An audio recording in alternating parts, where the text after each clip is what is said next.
fucking amazing for the last 10 years.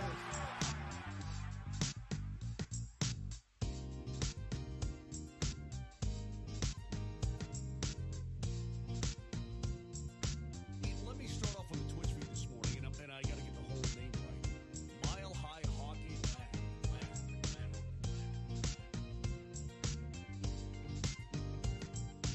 The city of Denver, the state of Colorado, you guys have been fucking amazing for the last 10 years.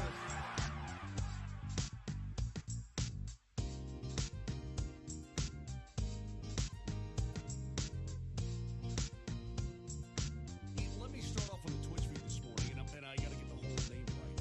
Mile High Hockey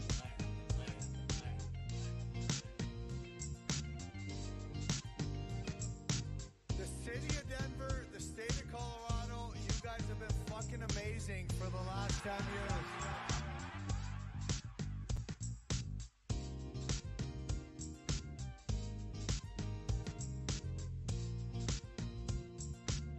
Let me start off with a Twitch feed this morning, and I got to get the whole name right. Mile High Hockey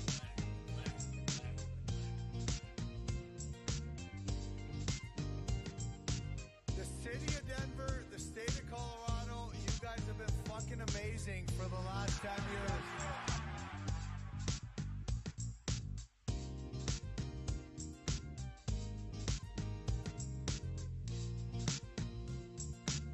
Let me start off with a Twitch feed this morning, and I got to get the whole name right.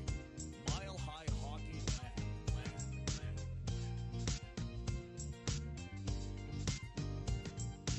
The city of Denver, the state of Colorado, you guys have been fucking amazing for the last 10 years.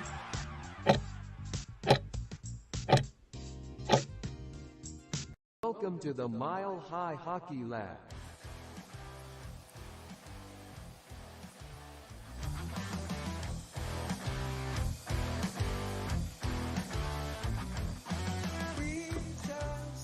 Hello and welcome to the Mile High Hockey Lab. My name is Adrian Hernandez. I am here today with my good friends Jackie K, Evan Lou, and Ezra Parter. Thank you to the three of you for joining me, and thank you to all of you out there in the interwebs who are joining us live today. We have some Colorado Avalanche related news, but before we get to the good stuff, let's first touch on the fact that we have your attention. So please head on over to milehighhockey.com. We got a bunch of content over there in written form, and of course we do breakdowns of these podcasts. We just did a mock draft, which we'll talk about later on in the episode. Some really good stuff out there, so please head on over to milehighhockey.com, and as usual, please like, subscribe, follow, and share this broadcast with your fellow Colorado Avalanche and hockey fans as we celebrate the ending of yet another season, the crowning of yet another champion, one that's new to the championship party in the Florida Panthers. Pretty epic stuff when you consider just how everything went down with, Florida winning 3 straight, then Edmonton winning 3 straight, and of course a Game 7 in Sunrise, Florida. So that's what I want to start with you all today. And Evan, I'm going to send this first one to you. What does it say about this year's Stanley Cup Final Series that both teams did win 3 in a row, and somehow we crowned a champion that wasn't the team who just won 3 in a row? I don't know. That's a good question to lead me off with. You're starting to tough today, I guess. Yeah. Because I definitely thought after Game 6 that Edmonton had won 3 straight, pretty dominant, had figured out Bobrovsky. I was like, "There's no way that Florida wins in 7." And look at what I know, right? Here I am. Why am I running this site again? I don't know, but it's a you have to win 4 games, right? You have to win 4 games. Florida had the chance to win 4 games in a row. They didn't.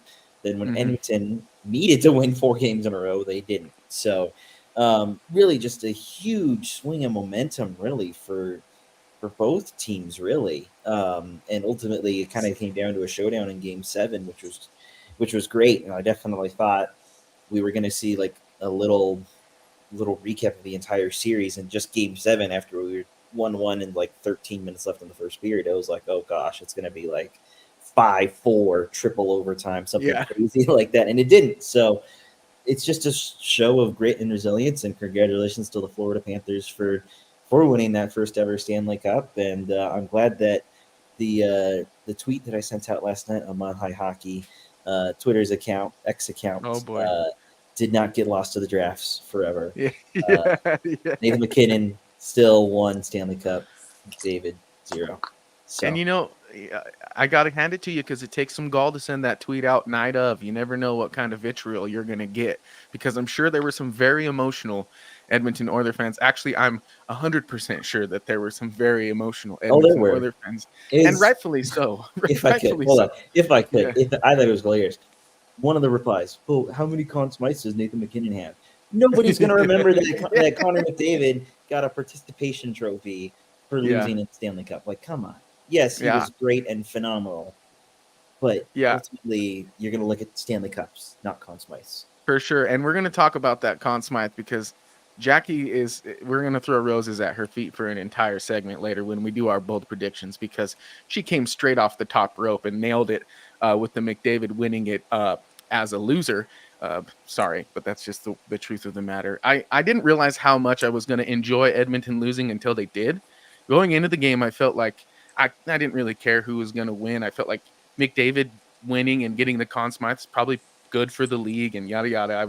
I guess I was pre-coping for that to be the reality. So I was kind of glad the Florida won when it did happen. Ezra, what are your thoughts kind of on the craziness, the 3 wins straight for each side, and then a game 7? What are your thoughts? Man, I'm right there with you. Going into the game, my cousin, who doesn't really watch hockey, texted me. He was like, who should I be rooting for? Who should I be rooting for? And I was like, man, I don't like either of these teams. And then, like, the moment of puck drop, I think the Oilers won the faceoff, and I was immediately like, oh, man, no, win the faceoff. Yeah. Oh, I guess I'm cheering for Florida. Like, it's just so reflexive. This was the second series of the entire playoffs where the team I wanted to win won. So things weren't going for me. Yeah. Winnipeg and Colorado, I got that one right, and then the rest, I was pulling for the wrong horse, I guess. But in the end, it was a cool series. You don't see a lot of 3-3-1s. You know, it doesn't happen in sports almost ever to get even just the three game lead and then the 3-game comeback. So it was pretty cool. I mean, it's cool that, like, my cousin, for example, a guy who doesn't watch hockey, is like, I gotta ask about hockey because it's in the zeitgeist a bit, and I love to hear that. But I don't know. Am I happy about Matthew Tkachuk winning a cup? I don't think it sucks. That's the part. There's, I mean, just to steal a term from Altitude, and I mean this in a funny way, there's definitely punchable faces on both sides of this Stanley Cup final, so I get where you're talking. I will say, though, I mean, this is just me personally, and what I like in hockey is, I think if Tkachuk was an Avalanche, he'd probably be my favorite player. Sure. So that's, I whenever I feel that way about someone on an opposing team, I'm like, yeah, he'd probably be my favorite player if he was an Av. So that's just my thought, but I'm with you there, kind of a tough one all around, but also, like you mentioned, man, it felt like the whole sports world's eyes were on the NHL and the Stanley Cup final, which I think is a really good thing for those of us who, do stuff to make money talking about hockey. That's really good for us. So, Jackie, I want to get to you last, saving the best for last here, and we'll do another victory lap later, but you predicted, even before this series, before things escalated and McDavid went 4 points in consecutive games, before that, you said McDavid was going to win the Conn Smythe on the losing side. Just tell me why you felt that way, and what is your takeaway from the 3 wins in Game 7? Let's see. Lots to unpack here. Well, first of all, McDavid is just such an easy guy for the media to root for. And not root, I guess they wouldn't admit it, but to vote for. Like, the whole greatest player on earth, the mystique, all the accolades. Not to say he's not a great player. He certainly is. But I think the media has kind of elevated that.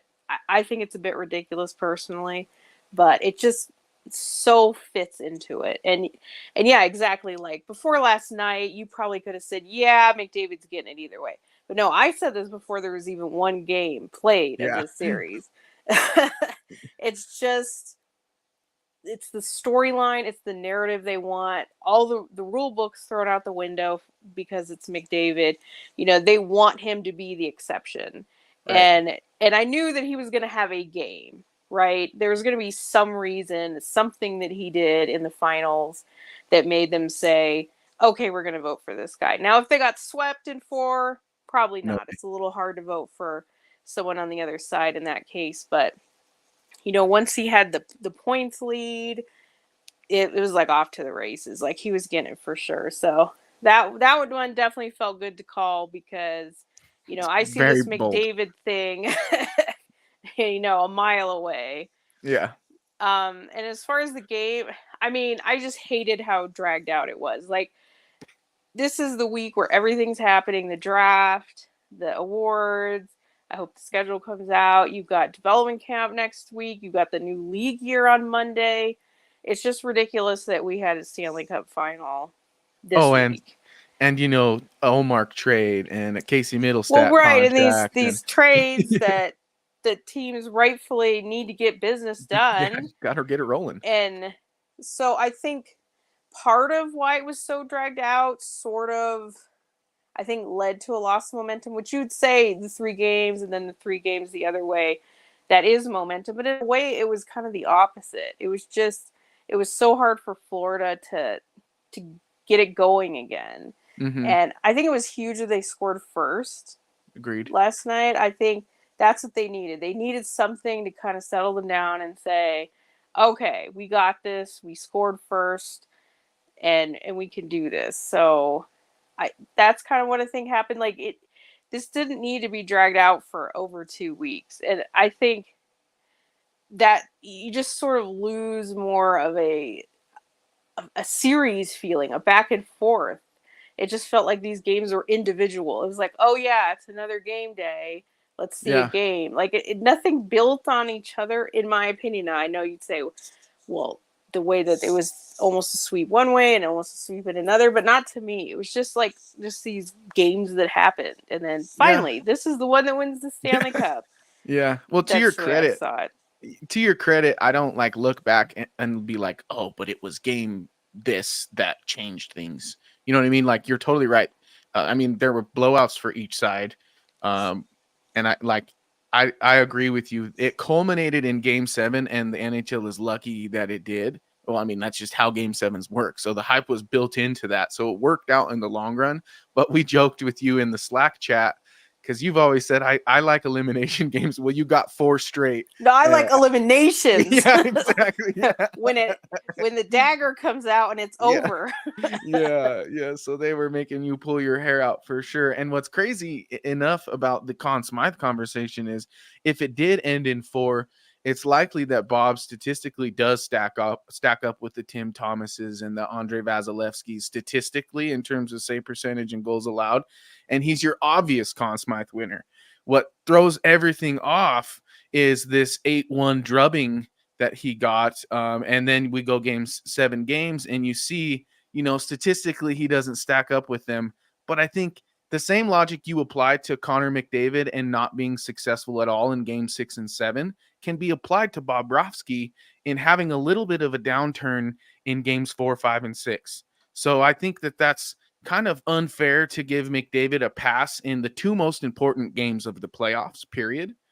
And then simultaneously say, well, because Bob doesn't stack up statistically with Tim Thomas and Andre Vasilevsky, you can't give it to him. Well, if things ended, I don't know, ifs, ands, and buts, but if things ended sooner, his stats would look a lot different.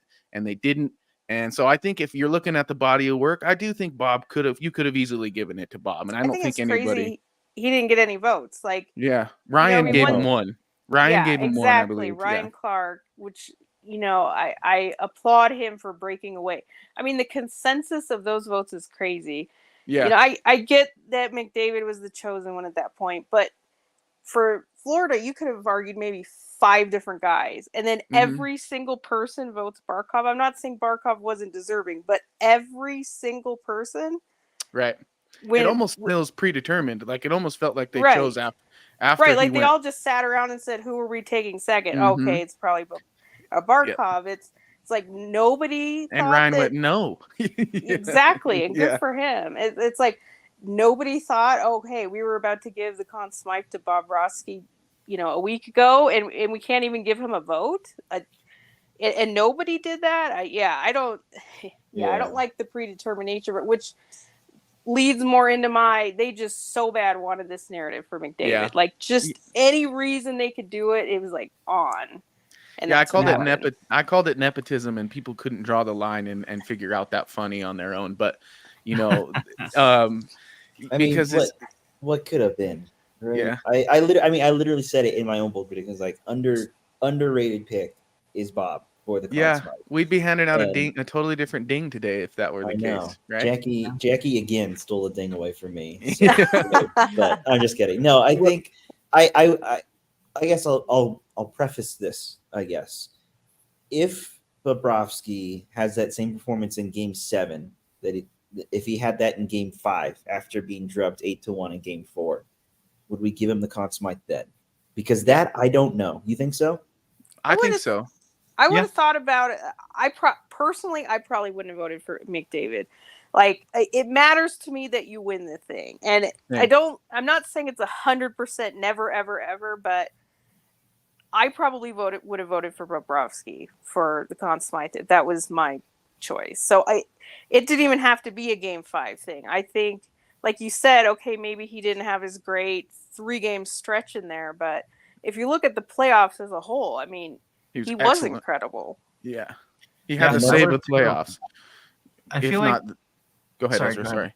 No, you're good. Well, I just feel like maybe the media was overzealous in blaming Bobrovsky for the 3 losses. Like those are team losses for sure. That first game, obviously, the 8-1 loss is brutal. But then after that, the team in front of him looked shell shocked and like they couldn't do anything for him. So it's frustrating because he maybe didn't have a great stretch of 3 games, but he also had a great stretch of 20 whatever games. You know, so if you look at just the whole playoffs, it's an easy choice for me.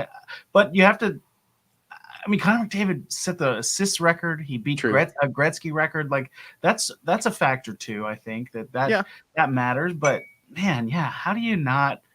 How can the most valuable player in the playoffs not win the cup? That doesn't make any sense. Like Twitter was blowing up about it last night, and I loved it. It was great. I mean, once you go down that road, it's like the most valuable player to his team might actually be Valerian Nichushkin, because as soon as he came off the roster, where do you draw the line? Where do you draw the line? Yeah, that's the why most usually impressive performance is not the same thing as the most valuable player. Nichushkin still scored more goals than McDavid in the entire playoffs. The assists are incredible. I don't want to take anything away from him, but he didn't even come out for the Conn Smythe because he's like this. My guess, McDavid is like, I don't want to win this when I didn't win the cup. So why are Oilers PR should have told them, like, he's not coming out for this, right? Yeah, like, I think it's fine he didn't come out for it. I get it. Like, usually when guys get named first star from the the opposing team, they don't come out. It's fine. But maybe they should have just said, we know he's getting it, just don't set it up and think he's coming out. They should just give him a little heads up. Don't give it to him. Yeah. I also think it's fine that Florida booed incessantly when they announced him as the winner. And don't tell Mick Kern that, because I just figured out that I got blocked by him on Twitter for telling him he was clutching his Canadian pearls, because he was outraged that the Florida fan base was booing McDavid, who didn't come out to receive the trophy.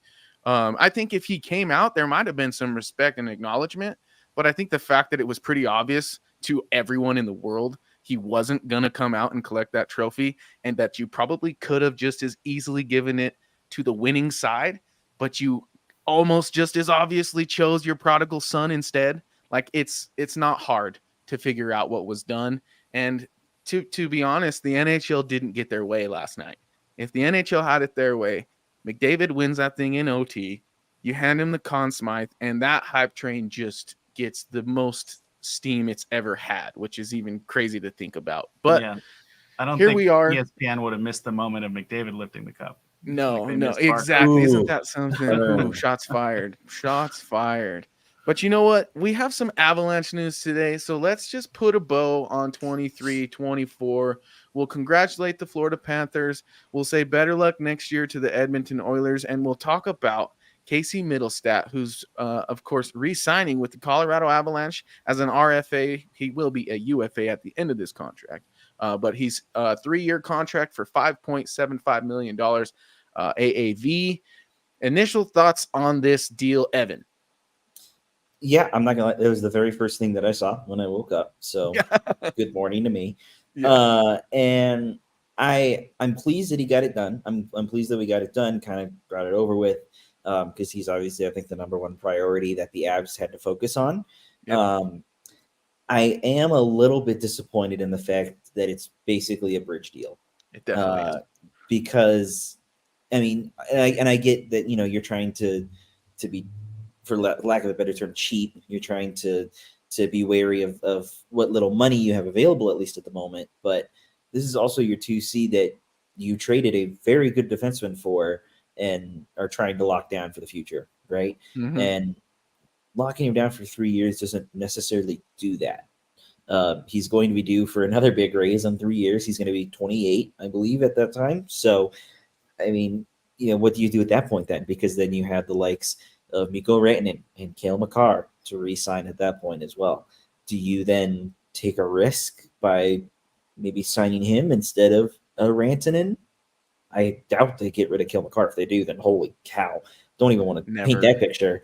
Or do they really trust someone like Cal Ritchie to be ready in 3 years when he hasn't even signed his ELC yet, right? Yeah. So I don't know.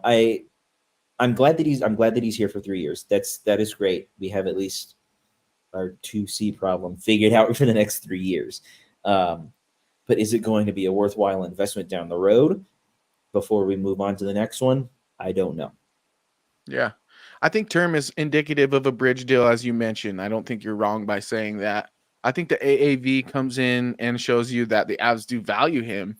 And I imagine the teetering point between term and AAV, that it feels like Mittelstadt's camp went, all right, well then give us a little bit of AAV. But I think getting him under $6 million is pretty much ideal.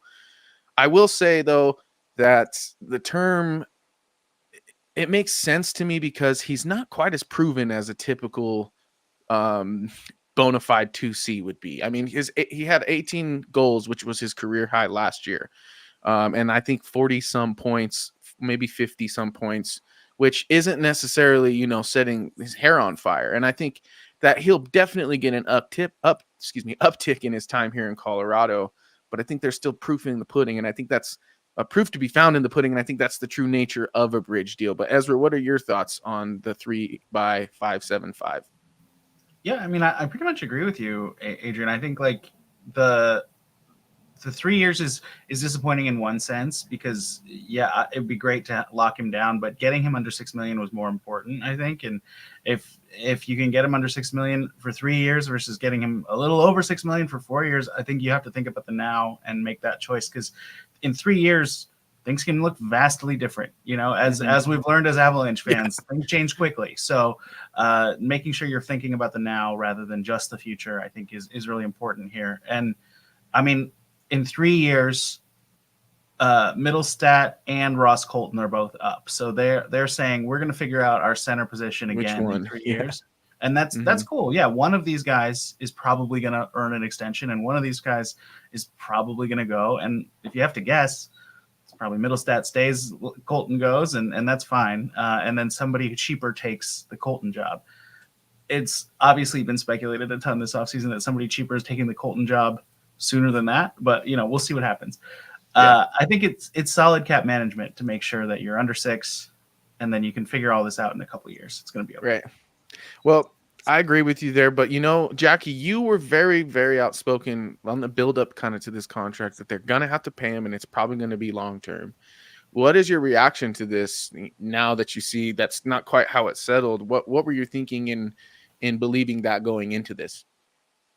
Well, I think I was right about that because if he signed for 5.75 over 3, what was he asking for 6, 7, 8 years? 7 million, right? Which is what I said. So I was right about that part. Certainly was a possibility they went shorter. They obviously did. This is what they could have paid, and I think a lot of people were thinking that maybe he could have signed that on a 5, maybe 6 year deal, and it wasn't. It's 3 years. I like the flexibility aspect part of it. We understand the uncertainty of Landeskog and Nichushkin, the cap, other things. In general, I like shorter deals because you don't want to tie yourself down. You want to give yourself options. But for being told over and over again, this guy was the solution, we finally have 2C solved. He's a long-term piece. This isn't a long-term contract. Like, he already had a bridge deal. Also, he was on a 3-year, I think, was it 2.5 or something. So, I mean, on one hand, he could have really, really pounded the hammer. Like, he deserved term. Like, this is the point in his career where somebody makes an investment in a guy. The Avs did it. What they did to trade for him, like, I think he deserved it. And he could have filed for arbitration. He could have dragged this out. So he did them a solid by agreeing to this. And it is a good price. It's a fair price. He's getting paid well, but guys in his position don't go for 3-year terms. So, he did them a favor there. And as far as the whole thing, okay, now Byron was replaced with nothing because they're not going to re-sign Walker. And now we have the solution for 3 years, and we'll see what happens after that. So at the end of the day, if we traded Byron for a guy that we had for 3 years, ouch, not good. Yeah. I get that we're in the short-term thinking here. We're trying to maximize. We're trying to win the cup. Well, we still can. I think that ship might have sailed. Yeah. But, we're trying. So, I get it. I think the timing has a lot to do with Duran. I think the Avs would have done this a lot closer to July 1st. But they needed some sort of number certainty on a big piece this offseason while they're trying to still sign him. So, my thinking is, I get it. In the short term, it makes sense. It's not bad. But in the long term, don't love it. Mm-hmm. Yeah, I fully agree with that. Like I said, we're talking short term here. We're going to need a decision here for Drouin in less than a week before free agency opens. So I think I would like to think anyway. Maybe the three of you can say otherwise, but I would have thought Drouin would come first. I thought and then Mittelstadt would come second. But this makes sense. Like, they had to have this number. They had to know what it was going to cost him. And this will help. Yeah, this will help with any sort of decision that they do decide to go with Drouin in terms of at least putting a number on it anyway. Because now you know what is available. I think it's like 11-12 million, I think, left in the cap. Remind me, does that include Nichushkin and Landeskog? Okay, that's what I thought. So I think it includes Landeskog, but not Nichushkin. I think. Okay, so then you. Yeah, because they'd have to redesignate him. Yeah, so if we're doing the math, there's about 5 million left or so, 4 to 5 million that's left to sign Drouin and who knows else, right? So, they still might have to trade someone. I was kind of thinking that if they want to make it work, they might have to trade someone, which is kind of un-Avs. That's not the way they like to do things, but we'll see what they decide. I do see that being a real possibility. It's going to be the one thing that I do hope that they do not trade is this first round pick. Yeah, they really can't. I hope they don't trade that because they need to build up the farm system at least a little bit. Well, they need to move money out too. They can't trade a pick for a player. They have to trade a player for a player at this point. Everyone's hot button on that is Mikko. Everyone wants to trade Mikko right now. He's the scapegoat after this postseason, which is the craziest thing ever. There will be no window without Mikko. Not even Mikko is the not window. Even a glimmer. The lock is down, and you're just walking away from it if there's no Mikko. Well, everyone's like, "Oh, well, we need a goalie," and it's like, guys, Skinner almost just won it. Yeah, I'm like, save money, trade Georgiev, let Onanen start. Like, see what honestly, that's a smarter way to save money because, that's insane. That's insane. I don't think that there are too many people who would feel that, but Ezra, to your credit, you mentioned a few minutes ago that like a lot of things can change in 3 years. I'm going to start rattling off names that aren't Colorado Avalanche anymore from the year they won the Stanley Cup. Nazem Kadri, Andre Burakovsky, JT Comfort, Alex Newhook, Nicholas Abe-Kubel, Bowen Byram, Darren Helm, Tyson Jost, Curtis McDermott, and the rest of the list is Cogliano, EJ. Did you say EJ? Frensos, Kemper. Kemper. Yeah, it's not the same team anymore. No. This is not the team that won the cup, guys. Yeah, it's time to move on and find another way. Maybe Yeah. that's the next year's playoff slogan is find another way. I like it. It's better yeah. than dumb all in. Speaking of moving on and finding another way, before we talk about what else is on our sleeve, we should give our props to Andrew Cogliano. Amazing career. Congratulations. What a guy. I mean, I'm so happy that he got his name on the cup. He was such a big influence for the Avs on that run and really just being a nice presence in the locker room. I mean, that's great. And the nice thing is he's not going anywhere. He's going to be part of the front office, helping with scouting. Maybe we'll see him at the draft this week, perhaps. I don't know how that would work. In a suit and tie rather than a jersey or anything like that. But I mean, great career, great player. Yeah, he should write an open letter to player safety. But congratulations to Andrew Cogliano. I'm happy I don't have to watch him get sawed in half with absolutely no retribution anymore. So that's good. And who will forget his apparent hype, I guess, I don't know, speech that he gave at dinner apparently before Game 6 that a lot of the guys, recalled after they did win the cup in 2022. They all said, Cogs gave us kind of a speech at dinner and that really spurred us on. So that's pretty cool. He'll forever be a part of Avalanche folklore. And for that, we are thankful for his time. So yeah, Evan, I appreciate you for bringing that up. But that just goes to show another one, is leaving from the old glory days. But let's not forget, the dynasty, if you will, that was the Avalanche in the early or the late 90s and early 2000s. They won it in 96 and 2001. So it wasn't like they won their cups, real close together. So there's different ways. There are more than one window in these short periods of time, I guess, is my point, I think. And to add to that, those are two very different rosters that won the cup. Yes, exactly. Very different. I'd say the second one was a much better roster, if you ask me. Yeah, that was an all-time team. Yeah, and I think the same is true about 2022. Like Berkey was like an accent piece for that Colorado Avalanche team. Yeah, he was scratched like the first 2 rounds. Yeah, or and one of the rounds. Yeah, off in the final, just because that's kind of how Berkey was. He was hot and cold, and you were just praying to the gods that he got hot at the right time, and that's exactly what happened. So, I guess that's maybe we'll title the article after this is "Find Another Way." But getting into finding another way, let's talk about draft day, and then we'll circle back to NHL awards that are coming up on Thursday. But I want to talk draft first because we did an awesome mock draft, as I kind of relayed a little bit earlier. Folks, head on over to milehighhockey.com. We have all your off-season content covered, including a mock draft that the 4 of us participated in. It looks a little bit funny now that Olmark has been traded, and I went up and got Tij Aginla with that first rounder. But you were right that Olmark was traded for a pick, though. Yeah, that was true. That is true. That's like a half good prediction there. Yeah. But I guess let's start with who we had in mind for the Colorado Avalanche. And Jackie, I'm going to give this one to you first because you spearheaded the draft itself. So, who do you see for the Colorado Avalanche as a fit and why? This year's kind of weird for me because I'm not like in love with any one player in particular, so maybe that's good, but my hopes won't be dashed. But I picked Andrew Basha. He's like a skilled power forward from the WHL. Just seems like he has all the qualities that the Avs like.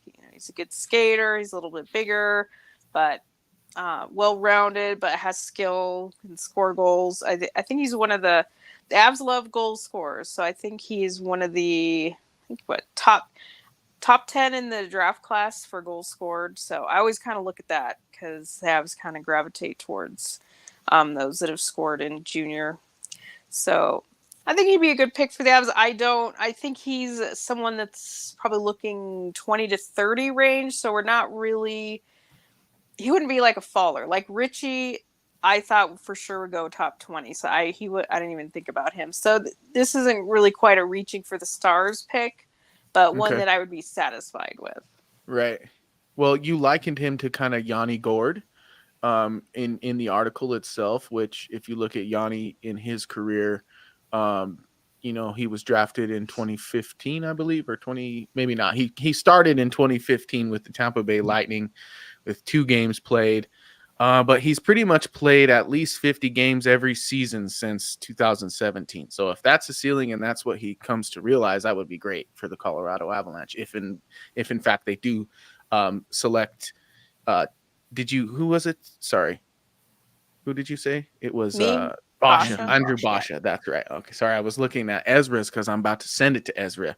Ezra, who did you pick for the Colorado Avalanche? Well, Evan and I agreed on Jet Luchenko, but he was our official drafter. So I went with my backup draft pick for the write-up, which is Cole Baudouin.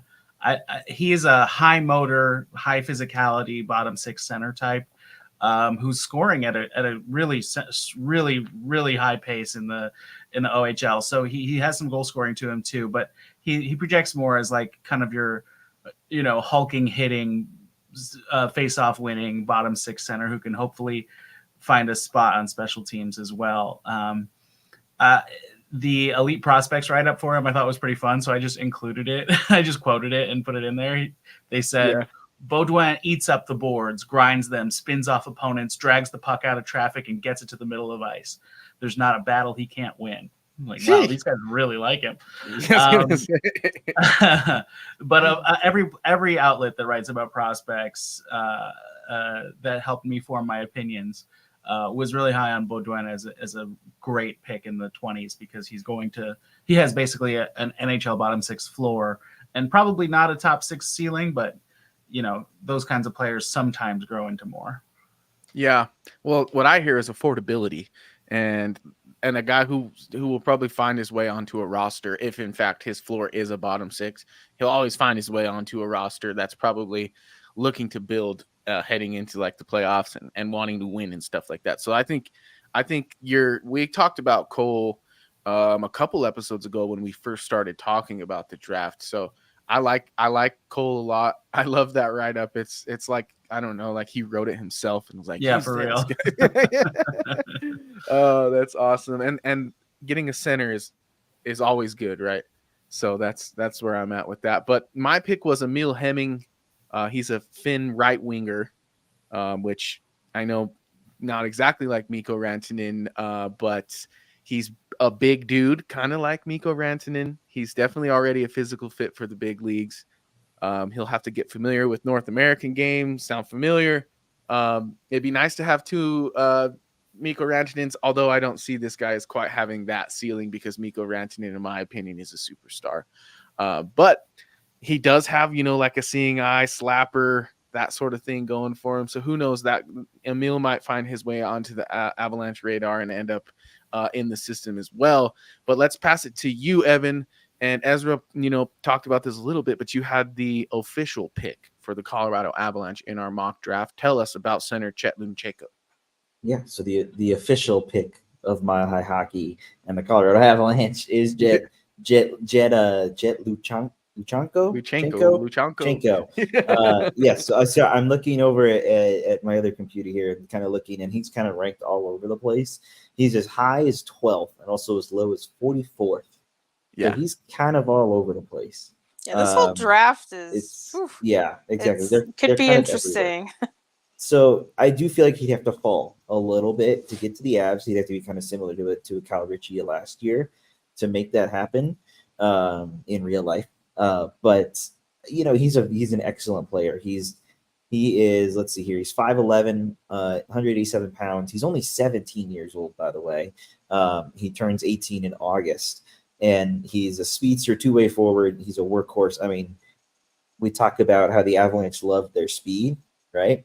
I think he kind of fits that bill perfectly, and he also can play on the wing as well. He's listed as a center, but he can also play on the wing, and I think that's really, really good for the Avalanche if they do take the right steps for him to develop in that way, to then be used kind of wherever need be per se.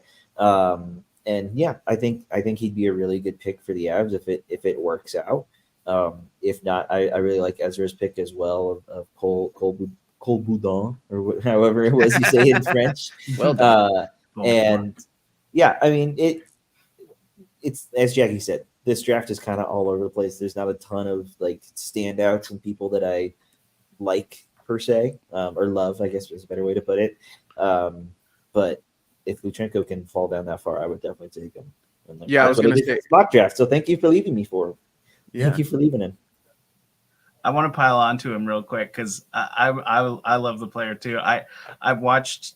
I don't watch a ton of prospect stuff, but I watched some Luchenko, and he is like a clone of Andrew Cogliano. Nice. Cogliano at his peak was like third line winger, maybe second line winger, and I see Luchenko as the same kind of guy. Like maybe he can get there, but he's going to be a bottom six stud for a long time. He just the speed, the effort, the like board battles. He's good. And he's smart. He's going to be a good defensive player too. Yeah, I think that are going to need some try hard.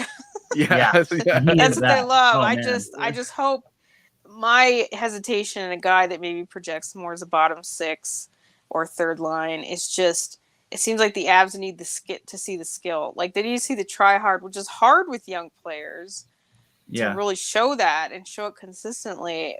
But then they don't develop for role players. So it's like they're waiting for somebody to like wow them and be an impact player and take over the game. And it's like, that's not who this guy is. And so I think they just get kind of caught in the middle of like, this guy isn't try hard enough. But then this other guy isn't 74 points in 68 games as a 17-year-old. Which is good. Yeah. I mean, he's definitely not without skill. Yeah. And I know when you're picking at 24, like you're not getting top 10 skill. Yeah. Yeah. I can only draft how I would draft, I can't be. Yeah, that's true too. That's true too. Can only be one man. You can only tell them who to pick. Then after that, it's their problem. Yeah. Well, I think the fact that two of us were keying on Luchenko, if he does fall that far, I bet you the Avs would be down as well. So I like that pick. Another one that kind of stood out to me when I looked at our selection was a pick that you made, Jackie, in Zeev, and I'm going to butcher his last name, but is it Buyum? Is that how you say it? Yeah. So you picked him as high as, was it 4? No, it's 3. 3. You picked him with Anaheim's pick. And you started your spiel with "Hear Me Out," so let's hear you out right now. Yeah, this is my, in a mock draft, you have to have a couple little, throw it out there. 2 reasons. One is Anaheim doesn't draft from Russia, so they did draft a CHL Russian a couple years ago, but they haven't. I think in the last 5 years they've only taken 2 players out of Russia. And it was like with the 4th round pick and a 6th round pick. So I'm not convinced that they are going to use 3rd overall on a Russian. It's like and people say, oh, but it's Verbeek now. It's different. It's usually an organizational philosophy. When you're picking at 3rd overall, it's everybody's opinion. It's not just the GM. It's not just the guy running the draft. So that's the reason why I don't think they're going to take either Demidov or Salayev, the 2 from Russia. I guess I could see them take the defenseman from Michigan State. Levshinov. I could see that. So like he wouldn't count as like because he's in college. But the 2 guys from Russia, I don't think they're going there. So then I thought Buyum. I mean, the guy's a winner, right? Like he won World Junior Gold. He won the NCAA championship. He has that improvement curve that people like to see, that he's come a long way defensively. He has that offense to him. I just think he's a total package. And he was, I think he was born and raised in California. What better pick for Anaheim than a California kid? So to me, I just think it makes total sense. But there's a lot of good defensemen in this draft. There's a lot of different ways the picks are going to go, even starting from 2. So, but we'll see. We'll see if I can get another epic ding here. I was right that they weren't going to take Fantilli. I did say they were going to take Carlson last year when everybody thought they were going to take Fantilli. And so I also think Anaheim keeps it close to the vest, and people don't really know exactly where they're going. So that's... Well, if they do get Zeev, they'll be getting a Pio, so that's cool as well. So, I think it'd be cool to see him go that high in the draft. That would cause kind of a ripple effect too, because then in our mock draft we got Salayev going 4 to Columbus, Levshinov going 5 to Montreal, and Sam Dickinson going 6 to Utah, which leaves Caden Lindstrom all the way to 7. Which definitely be a with fall Ottawa. for sure. Right. Huge fall. Yeah. Huge fall, but I think it speaks to the fact that we all kind of, I don't know if this is true for you all, so you can correct me if I'm wrong, but when I looked at the prospect pool, because it was so, like Evan, you mentioned guys ranked as high as 14 and as low as 40. I'm like, I think most guys are going with centers and defenders in the first round then. So if it didn't make a lot of sense for a team to go with a center, I was like, well, then they're going to get the next best defender. And that's kind of why for me, I didn't pick Caden Lindstrom at 6 for Utah, because I feel like Sam is just a better first ever pick for Utah, Sam Dickinson. But what do you guys think of Caden Lindstrom falling? Is that really a possibility, or did we just get a little carried away with our fan fiction here? I think someone will. It might not be him, but I think someone will. Yeah. Just as a side note, I think Utah's going to go for Iginla. I think they're That'd going be to cool. kind of want that name, that star power for their That's fan smart. base. But someone will. I think, for me, I think Salayev might be a big faller. Like, to me, he's Zadorov. I love Zadorov, but do I love Zadorov top 5 in the draft? No. Yeah. Especially when you have all these other defensemen. I mean, I think that Parikh is, I mean, he could be like a mini Makar talent. Like, he has that, I mean, not literally Makar, but that type, that kind of upside. I could see him go a lot higher. But there's just so many different ways that you can go, and every organization is going to have these defensemen in different orders. So someone's going to fall. I like Yakimchuk too, and me too. So it's like I'm totally with you. Like the scattering of how these defenders land in the draft is going to be pretty crazy. And right after 2, 3 onwards is going to be kind of like up in the air. As they settle, we'll kind of get a clearer picture, and things will kind of get more and more predictable, I feel like, between, like 5 and 15. But for a while there, it's going to be like, whoa, what's going on here? So I'm excited for this year's draft, though. I think the venue being, isn't it at the Sphere in Vegas, if I'm not correct? Yes. So that'll be cool. I hear it's going to be slightly more immersive experience for those in attendance as well as those watching on television. So that'll be cool. But speaking of watching on television, there will be an NHL Awards, banquet on TV on Thursday, where they will announce the remaining yearly awards that are handed out by the NHL, to include the Calder, Hart, Norris, Ted Lindsay, Vezina, and I believe the Willie O'Ree Award as well. But I guess first things first, Evan, how confident are you that McKinnon is going to win the Hart on a scale of 1 to 10, asking for my hair follicles? 10. I don't see a way he doesn't win it. And I'm glad that it is a regular season voting thing and not a regular season and postseason. McDavid would have, because it definitely would have gone to McDavid. Yeah, no doubt. Ezra, your scale of 1 to 10, how confident are you? I want to say 10, but I've just been let down so many times before. I'm going to say 9. Okay, you're starting to scare me a little bit. I wanted Sorry. all 10s. Jackie, what about you? Scale of 1 to 10. Yeah, you're not getting a 10 from me, but I'm at a 9. I'm pretty confident. I think that the people know, the industry knows. I think they're prepping for it. I feel the vibes out there, but you never know. This is voter. I think it's going to be close. I think when you see the vote breakdown, it's going to be closer than you probably would have been comfortable with. Oh yeah, 100%. I was going to say, I now that I'm thinking back on it, I don't remember Edmonton's push into the playoffs being as good. And Colorado's wasn't great either, by any stretch. Well, McDavid missed 3 or 4 games or something, and that kind of dampered, because he just wasn't going to get there in the points. So I think that kind of took him out of maybe the real iron in the fire kind of thing. And then McKinnon, I think if McKinnon wins it, I think what solidified it for him was that Minnesota hat trick. I think, wasn't it a hat trick? And that was on national TV, and that was a week before the votes, or less than a week before the votes were due. I think he got that signed, sealed, and delivered then. Yeah, and I think he had a Mac trick in the same month that he had that hat trick too. So things were looking good at the time that those ballots were supposed to be cast. And if we learned anything from last night, it's that the NHL wants to give hardware to those who will better the game. And so I'm like, you got to give it to the guy who showed up to NHL All-Star Week and actually participated, as opposed to the he dude. he did everything. If he doesn't get it here, he's not getting it, It's because never getting. McDavid is like a 50% bet, probably more. He's probably like a 75% bet to get it any year.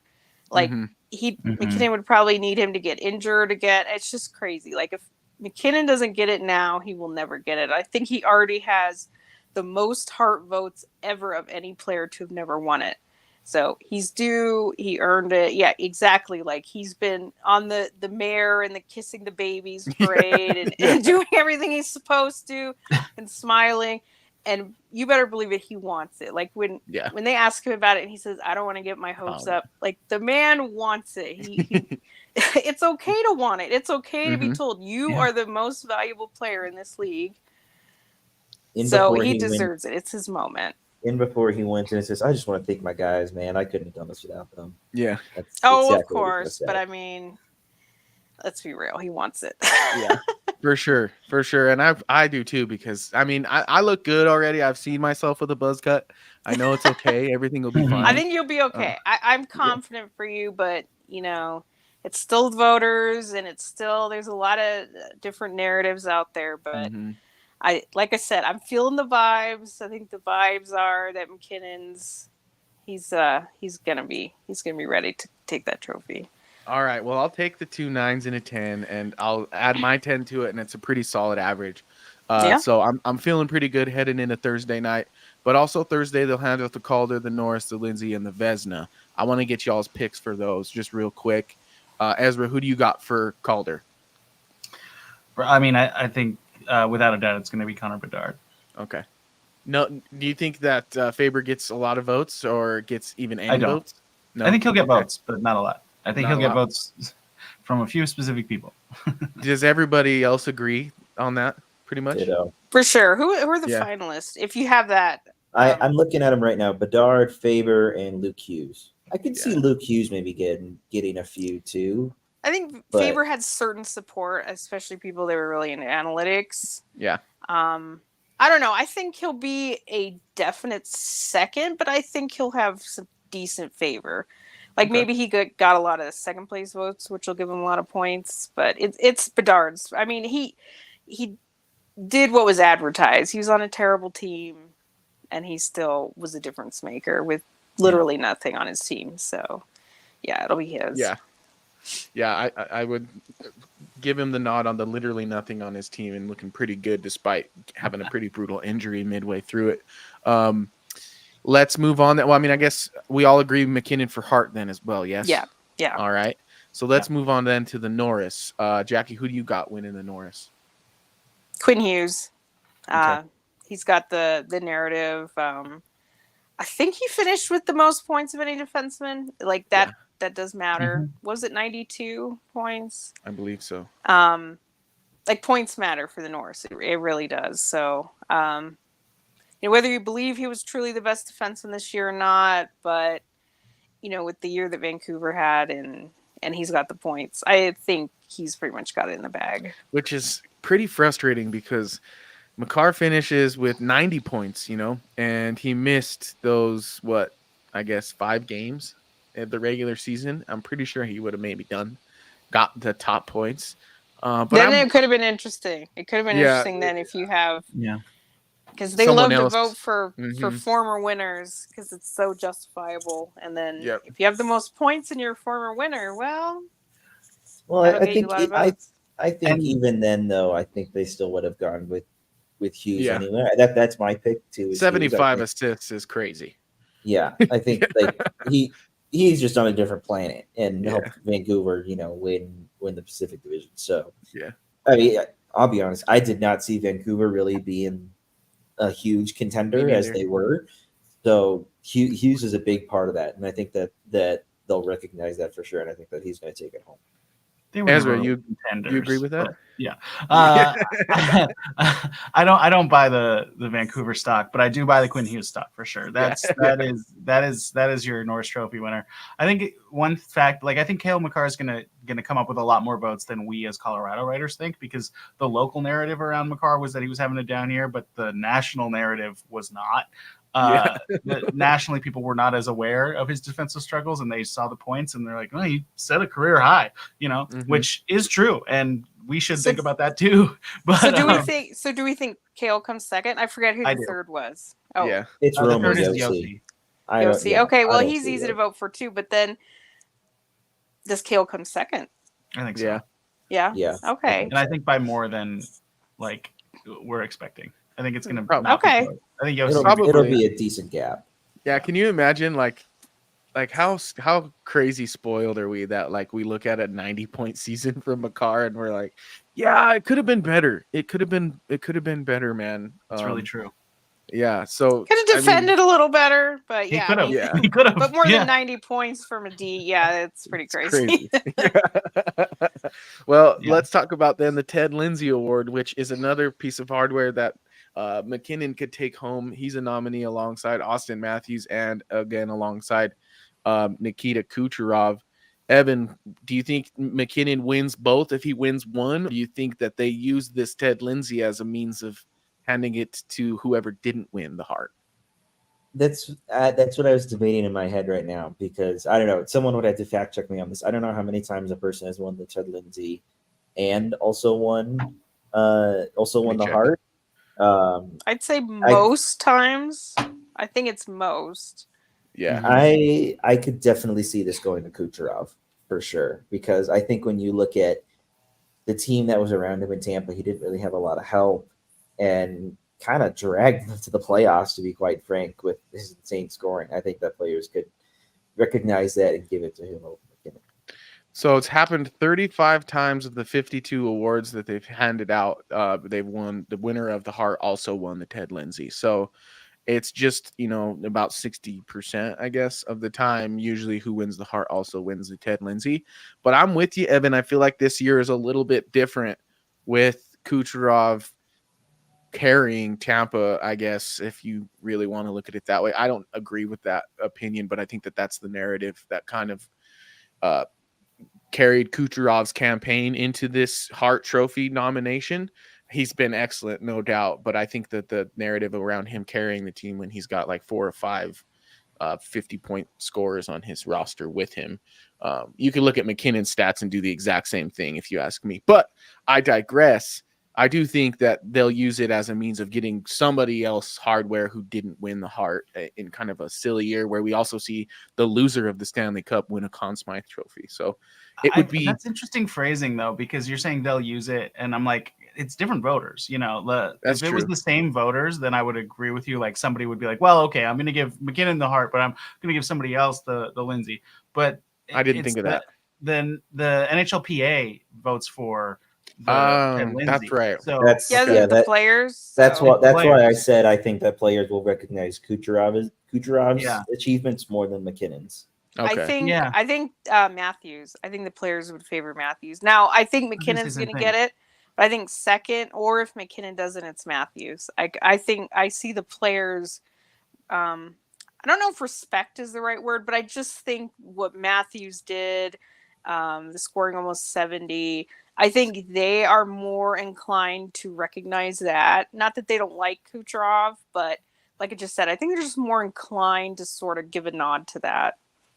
I think about that. I think with Kucherov, like there will be a number of players who saw what he did at the All-Star game and are just like, nah, come on, dude. Nah, yeah. I think that's great. I would love to be there, and you're there, and you're just like aloof as hell. Yeah, I get that. That's a good point. So maybe the Ted Lindsay. I actually do like the Matthews pick, Jackie, because of how close he got to 70. I think that's I do. I will say officially, I think McKinnon gets it too, but I think if he doesn't, it's Matthews, and Matthews will be second. All right, last one, Vezina. Jackie, you go first. I think it's Hellebuck, right? Yeah, he already won one. Easy to give him another. Who are the other finalists? Demko and Bobrovsky. So I mean, both of those have really good seasons, but like I said, I just think statistically Hellebuck was incredible, and he had already won one. So Pretty Yeah, confident in that one. we heard all about how good Yeah, Hellebuck was in exactly. the regular season. We definitely heard all about that. Yeah, Is and that was voted on before that series. So Mhm. Is that the resounding opinion by all of us here? Because I agree with Jackie on that one. Absolutely. Yeah. I'm going to go Okay. off the beaten path. I'm going to say Bobrovsky. Love it. I think it'll be Bobrovsky. I don't know why. well, It's just maybe a he hunch. does deserve a trophy. Other than the Nah, big there you one. go, right? He's got that one. I know it but- was already Yeah. voted on, but Yeah. there you Yeah. go. Well, I think you're going to be way wrong on that one. I think Bobrovsky comes up third here, but Yeah, I've been wrong a lot this last week, so here we are. Probably will be by the draft on we all Friday. can't agree, we got to Yeah, have one I out like there it. just in case. yeah, totally. Exactly. Well, we have 284 live viewers right now, so folks, thank you Yes, so thank much you. for tuning in. We really appreciate you on the basically the last day of the 2023-24 season. And Jackie, you said I got to get Bobrovsky some hardware because, as we've mentioned a few times, McDavid won the Conn Smythe Trophy on the losing side of things, and I'm just gonna do it before we even play the music. Jackie, here's your ding. We're gonna give you more than one. Well, Florida was also my cup pick from yes, you from did. the start. I put in the script double ding in all caps. I'll take so, him. I'll take him. Yeah, and I know Evan, y'all should have listened to me. If any betting sites want to sponsor us, that would have been some good advice. Jackie's pick of the week is what we need to rename this segment. Holy moly! Just all of us sit there and nod along with what Jackie chooses. That's what we're gonna do next season. But let's rehash our bold predictions from our last episode, which was like 20 days ago, which is crazy to think. Blaming how long the cup went. Yeah, exactly. We were waiting on results, people. But Evan, you had Panthers in 6. I hate to do this to you again, but that obviously wasn't the case. Panthers in 7, though, pretty close. Ezra, you said that we hadn't seen the last of Calvin Pickard. We did see the last of Calvin Pickard, indeed. And I said that not Draisaitl or McDavid would lead the team in goals. I feel like I'm right and wrong. Someone else? I think it was like 2 in the series is the most, and I think McDavid had series. 2. Yeah. Mm-hmm. So I think I'm gonna give myself the X because I don't know, and so I don't deserve a ding, definitely. But we'll have to look that up for next time. Because if you got a ding, you got to get the ding. I tried, but it was a hard thing. I think who had the shorthanded goal last night, or not shorthanded goal, the only Oiler goal last night. Yanmark. He also did have a shorthanded goal in game 5, I think, and he had 2. McDavid had 2, so I think there were a couple of guys like stuck at 2. So I don't think I can give myself that one. But I didn't really think too much about this bold predictions, considering there's not going to be any action to predict. How do you guys want to do this? Should we I actually have a prediction. So okay, let's do it. We can. As do I. Yeah, I think we all can at least think of something for the draft or free agency or something. All right. Well, in that case, let's roll that tune. It's a bold strategy, Cotton. Let's see if it pays off for him. Let's call that bold talk. All right, Jackie, you're ready to go. Let's hear it. Okay, maybe it's not the most exciting or the boldest, but since Mittelstadt's been taken care of, I'm going to say that the Avs do not qualify any other RFAs. Ooh. So maybe that's, I don't know, surprise or not. I think maybe the one that people would be a little bit surprised about would be Jason Poland. I think if they haven't signed him by now, they're not interested. So I think they're not going to qualify him. So okay. I'm just going to blanket it and say no other RFAs get qualified. Or none do, because Mittelstadt obviously didn't even need to get qualified. So no RFAs will be qualified. I don't know if that's bold enough, but that's something I had on mind. Anyway. Who all is on that list? I think it's Amat, Bocage, Fairbrother, Poland. So probably not the hottest take, but I think people would be surprised if they don't qualify Poland. So that's probably the bold part of this one. Yeah. And they have to do it by the 25th or by draft day, day, right? The 30th, I think, Sunday. Okay. So we'll know on that one before our next episode. I like that because it kind of sends a message about the current state of our prospect pool. But Evan, let's get to you. What's your bold prediction this week? Yeah, I think when you look at what the Avs have right now in terms of draft picks, they have, I think, a first, a fourth, and 6th and 7th, and that's about 2/5. Oh, and 2/5. There you go. 2/5 and 2/7. So they actually have 2/5 and 6 2/7. day two draft picks. Jeez, that's a lot more than I actually realized. I know it's a lot for them at this point in time. And my bold prediction is that they're going to get rid of some of them. I think that they're going to try and trade up and try and put a pick somewhere in the 2nd or 3rd round. So they're going to trade second day picks for picks on the first day, basically, or the 2nd and 3rd round.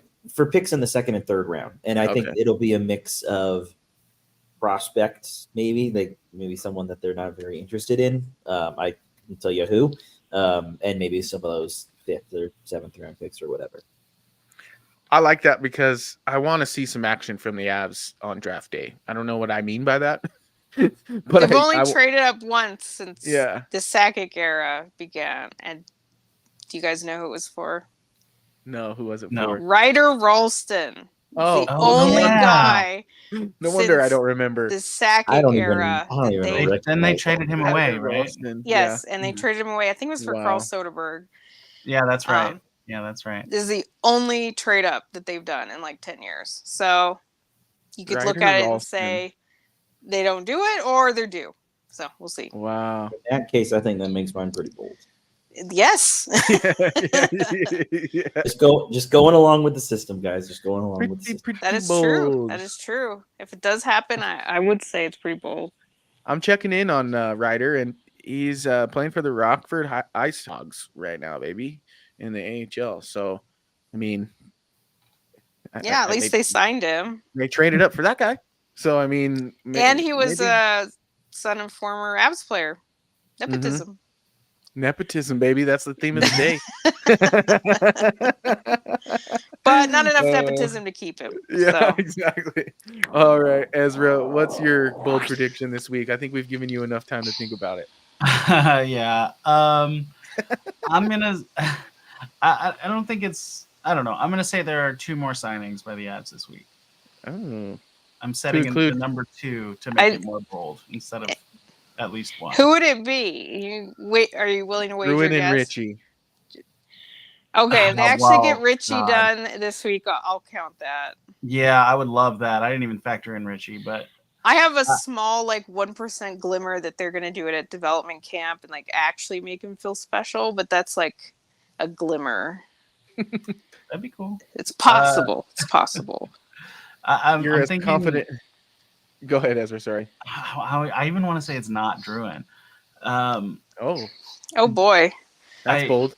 So this is before July 1, though. So you're saying, re-signings, basically. I think they're going to re-sign Duhaime, and I'm afraid they're going to re-sign Jack Johnson. Oh, he said he was done it.